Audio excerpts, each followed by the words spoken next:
লজ্জা, ভারতবর্ষের কাছে লজ্জা এটা যে ভারতবর্ষ তার পররাষ্ট্র নীতিতে চিরকাল দুনিয়ার মুক্তিকামী মানুষের পাশে দাঁড়িয়েছে, যে ভারতবর্ষ চিরকাল প্যালেস্টাইনের সংগ্রামী মানুষের, প্যালেস্টাইনের লিবারেশন মুভমেন্টের পাশে দাঁড়িয়েছে, আজকে সেই ভারতের সরকার তারা ইসরায়েলের এই গণহত্যাকারীদেরকে সমর্থন করছে, যাতে ইসরায়েলের হাইফা পোর্টে যে বিনিয়োগ গৌতম আদানি করেছে সেই বিনিয়োগ থেকে সে যাতে মুনাফা তুলে আনতে পারে তার জন্য। গৌতম আদানি ইসরায়েলের হাইফা পোর্ট থেকে বিনিয়োগ আনবে বলে আমার দেশ, সেই দেশের সরকার গণহত্যাকারীদের সমর্থন করছে। গোটা দুনিয়ার মানুষ জানছে যে ভারতবর্ষের মানুষও যেন গণহত্যাকারীদের সমর্থন করছে। এই কারণে পথে নামা দরকার। আমার দেশের সরকারের স্ট্যান্ড আর আমাদের স্ট্যান্ড যে এক নয়, এই দেশের মানুষের স্ট্যান্ড যে এক নয়, সেইটা সোচ্চারে বলবার জন্য রাস্তায় নামা দরকার।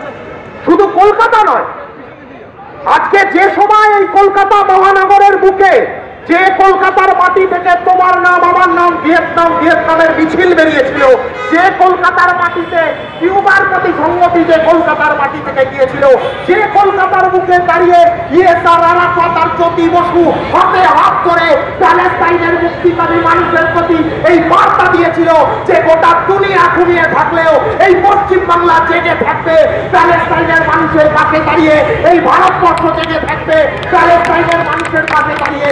সেই কলকাতার মাটিতেও যেমন আমরা আজকে এক জায়গায় হয়েছি, দিল্লির বুকে যন্তর মন্তরের সামনে এই মুহূর্তে দাঁড়িয়ে এসএফআই, ডিওয়াইএফআই গোটা দিল্লির আশপাশ থেকে সমস্ত ছাত্র যুবরা তারা জড়ো হয়েছে এই আওয়াজটা তোলবার জন্য।